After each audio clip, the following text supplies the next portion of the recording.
Bettye LaVette, who the hell is you that Lee Young has to call you personally and say, come on over? Girl, if Tom and Jerry called your ass and asked you to come on over to the Cartoon Network, girl, you better go.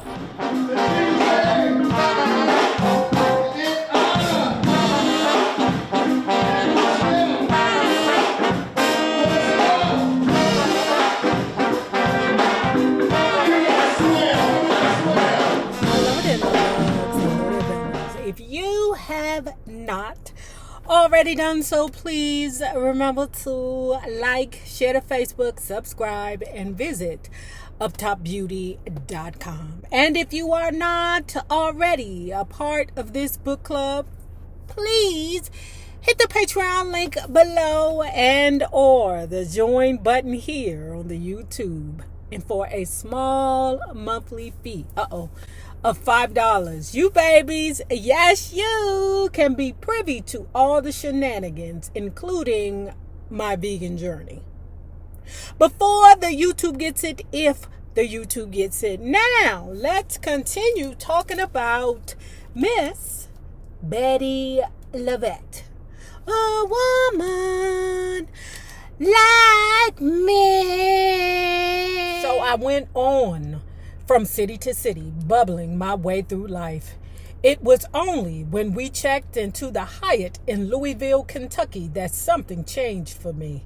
And I know you won't be surprised to learn that the change had to do with the man. Why not? Everything else in this damn book got to do with the man or the dick connected to him. Donnie was wonderful, beyond his fabulous looks. He was a gentleman from Philadelphia, a man with a plan for a bright future. Everyone in Bubbling's cast loved him. He had the kind of personality that wanted to please everyone. Determined to be successful, he had a good grasp on Hyatt's corporate culture. He was also stable and, unlike me, not in the least bit crazy. I never really had gone with an ambitious, legitimate businessman with no connections to show business. The change was refreshing. The lovemaking was satisfying. The deal was sealed. Sounding shaky. She's saying satisfying. You know, that girl brains is connected to her pastanka. So I don't know. The wedding itself happened on stage before one of the performances of Bubbling. Cab Calloway gave me away. Your husband, said Cab, is nearly as handsome as I was when I was his age. What age is that? 18. No, he's older than that, Cab. Whatever his age, you found the pretty man. While we took the wedding vows, the company's dancers did a ballet. This was the start of the 80s, a new decade, a new life for me. I had a gorgeous young husband. I had a different lifestyle, following him to where his work took him. I had a man who could provide for me. I had a drama-free situation. She bored. And when you're a adrenaline junkie, like Bettye LaVette is, like, you know, Rickety James and Etta James were,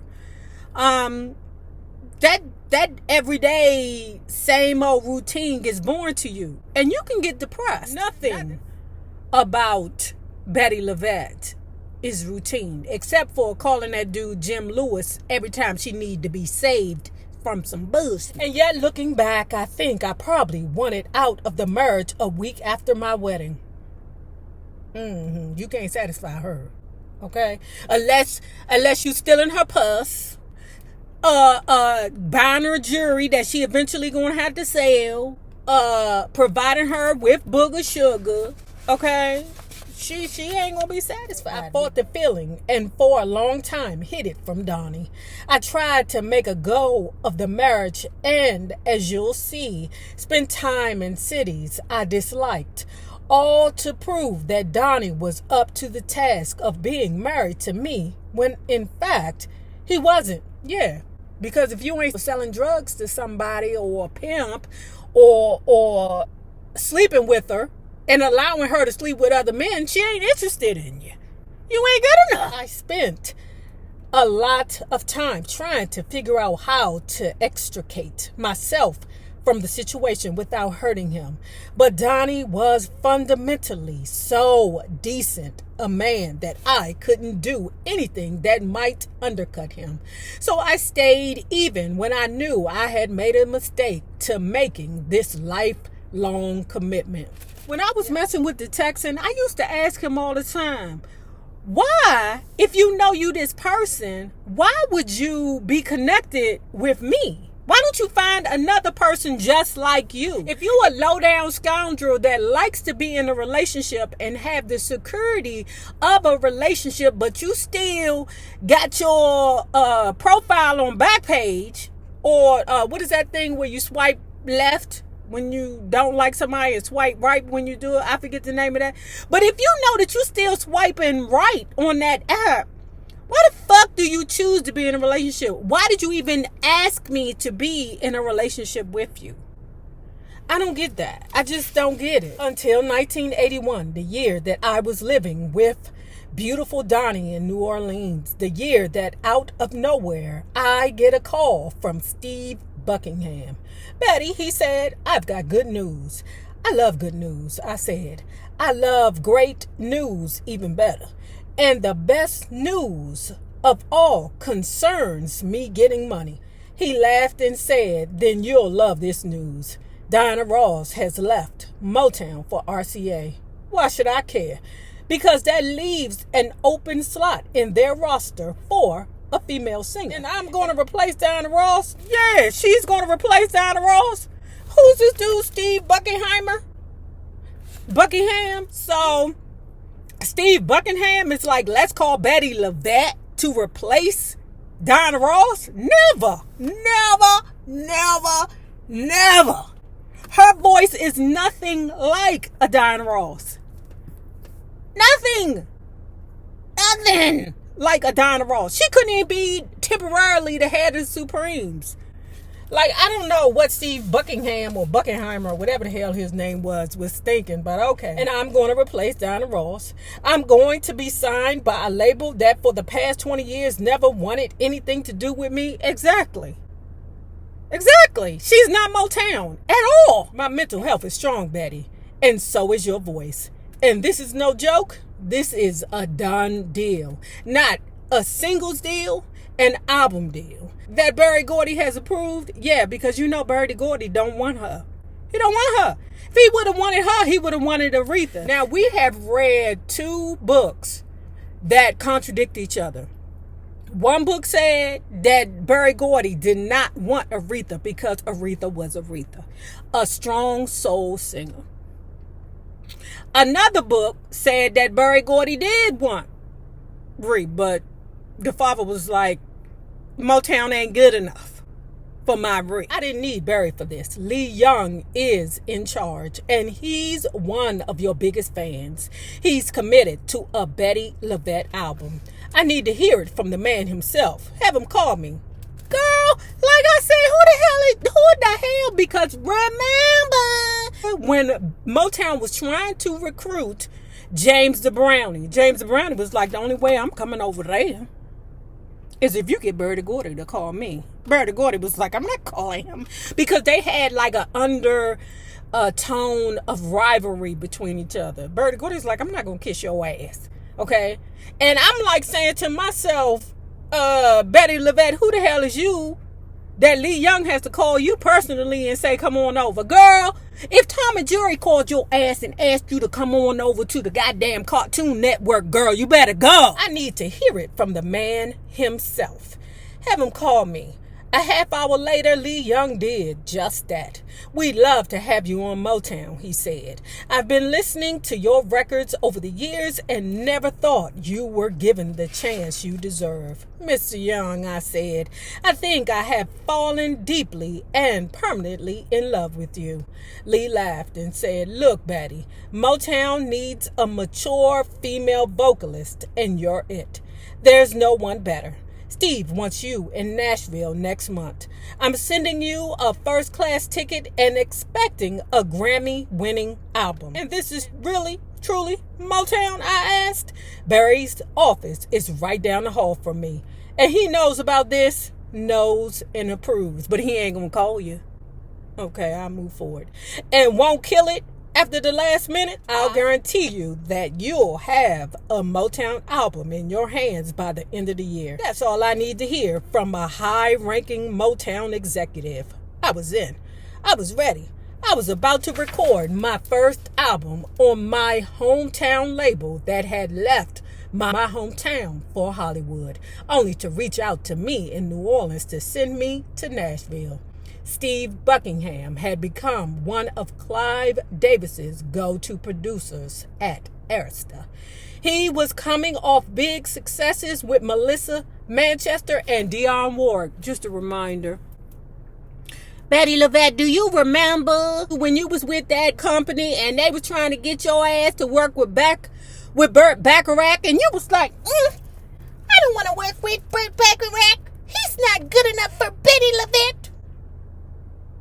Now look at he demanded and got a good budget for our record. He sent me dozens of songs and let me pick the ones I could relate to. I agree, said Lee Young, because Bettye LaVette with the bullshit again.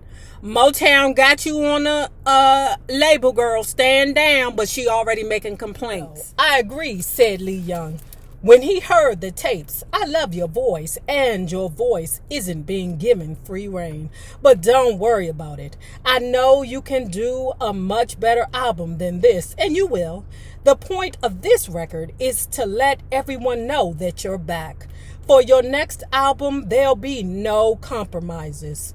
You'll handpick the producer and material. I took Lee at his word.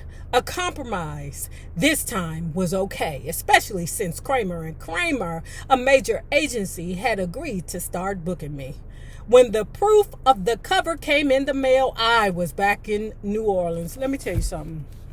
Bettye LaVette wouldn't be Bettye LaVette without being Bettye LaVette. So, you know how Motown is. Motown, they try to cater towards everybody, okay? Now, they got a woman and a man on the album. Neither one is her or her husband. She doesn't understand, well, why the hell am I not on the album? You took all these damn pictures of me. Why the hell I ain't on the album? But Motown always has a strategy with the way that they do things. But it don't matter, because Bettye LaVette wouldn't be Bettye LaVette without her being Bettye LaVette. We had a long photo shoot, I said. There were dozens of good pictures of me, so why the hell is another woman in this picture? Because everyone knows you were recently married, said this idiot.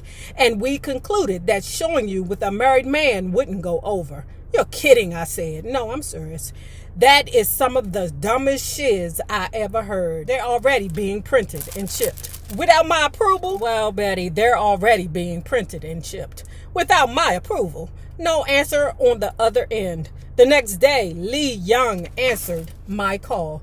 You got to do something about this, Lee, I said. My first album and some other woman's picture is on the cover? That's not right. I couldn't agree more, he said. Then you'll stop the presses? What?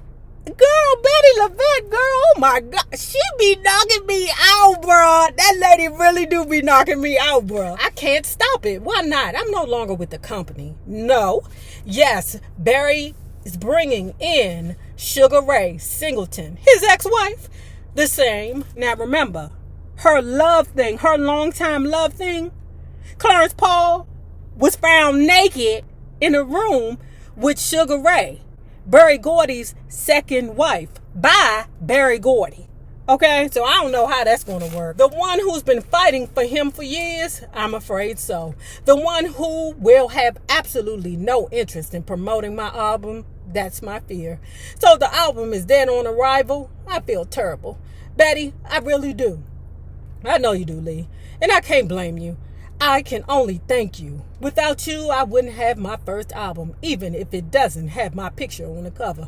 I'm still hoping the record does something. I am too. But I knew in my heart that it wouldn't. And it didn't. And guess what? Kramer and Kramer, Dropped her. So what happens now? Tired of New Orleans, Donnie asked me. Yes, baby, I said, very tired. Well, then I've got good news. I could use a little. Hiyatt's transferring me, making me the manager of a hotel. Where? Fort Worth, Texas. Fort Worth, Texas, yes. I didn't say anything. You don't sound excited, baby, Donnie said. That's because I'm not. You will be once we get there. Except that I wasn't. Marie Early had gone through some changes. She had become a Jehovah's Witness. Hey, Bettye, she said on the phone. I want to hear how you're doing in Texas. You say that you love